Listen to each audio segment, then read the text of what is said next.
Hi, I'm Chris with Adventures in DIY, and this is my entry for the Summers Woodworking 2x4 contest. It's a tea/whatever else I want to hide on my work desk box. Let me show you how I made it. This is primarily for the green tea bags I keep at work, but I'm making it a little bit larger in case there's something else I need to store in there. For the project, I really wanted to focus on kind of a visual texture. After I cut around some of the knots, there were a couple lengths, so I grouped them together before the glue up.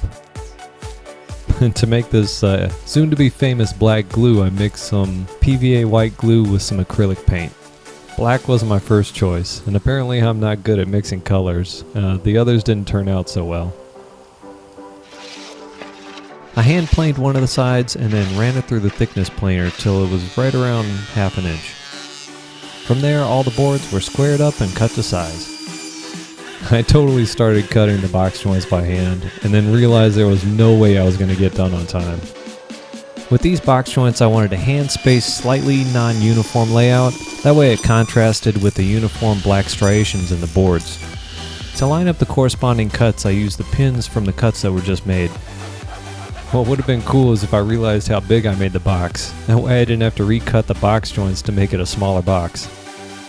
I used a flush trim saw to trim the excess fingers. To make the bottom, I used the box to measure the distance before the cut. The top was cut 1/4 inch larger than the bottom. An 1/8 inch rabbet was put on the top and bottom. The bottom was glued on with some more of that black glue.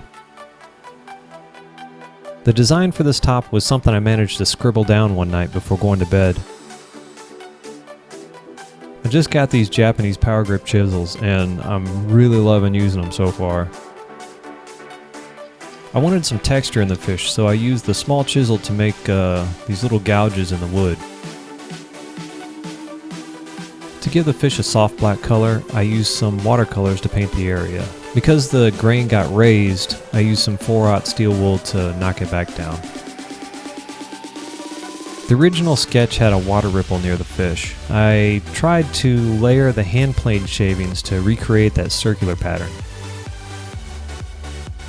To try and show the layers of the ripple, I alternated using black glue and white glue.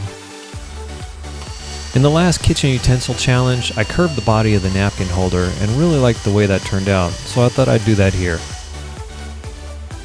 The last bit was to resize the top so there was an 1/8 inch overhang, and to shape it so that it matched the curve of the body. A couple coats of semi-gloss spray lacquer was used for the finish.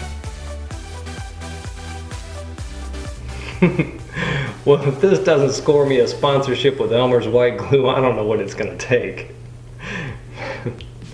I'd like to thank Brian and all the sponsors who helped make this contest possible. There'll be a link in the description below to all the other contestants so you can check out their entries. There's some pretty cool ones out there, definitely. I'd like to thank my wife for kind of letting me do this stuff last minute and having the patience with that. Thanks, honey. And if you don't mind doing me a favor, please like, share, and subscribe. It really helps out. And if you get a chance, check out the social media links in the description below. Most of all, get out there and make something, and we'll see you next time.